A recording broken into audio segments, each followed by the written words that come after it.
최근 집회 시위 도중 폭력행위 등 처벌법 위반으로 형사처벌을 받은 사람들의 DNA 채취가 본격화되고 있는데요. 이 지역에서도 노동 탄압 아니냐는 반발이 만만치 않습니다. 김인정 기자입니다. 5년 전 금호타이어 노동조합 파업 당시 노조 간부로서 사측과 마찰 끝에 폭력행위 처벌법 위반으로 집행유예를 선고받았던 김희중 씨. 최근 갑작스레 DNA 채취에 응하지 않으면 영장을 발부해 강제로 채취할 수 있다는 통지를 받았습니다. 법이 바뀌어서 하게 됐다.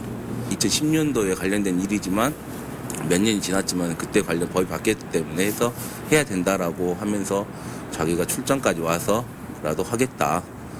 노사 분규로 집행유예를 받은 또 다른 노조원도 5년이 흐른 최근 같은 연락을 받았습니다.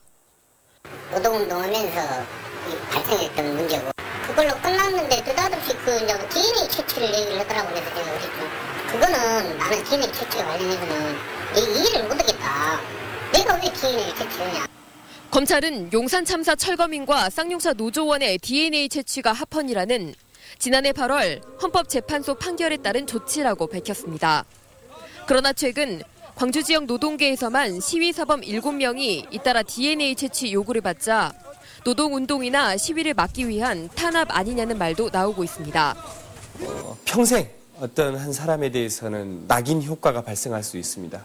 그리고 국가기관의 한 개인의 정보들이 다양으로 보관되어 있을 경우에 악용될 우려도 있다는 것이죠. 아동 청소년 대상 성폭력과 살인, 강도, 강간 등 강력범죄 재발을 막고 흉악범을 빨리 잡기 위해 만들어진 DNA법이 집회 시위 도중 발생한 행위로까지 확대되는 건 지나치다는 겁니다. 지난 2010년 6월부터 시작된 범죄자에 대한 DNA 채취는 매년 증가세를 보여 지난 4년여 동안 11만 5천 명의 DNA 정보가 수집됐습니다. MBC 뉴스 김인정입니다.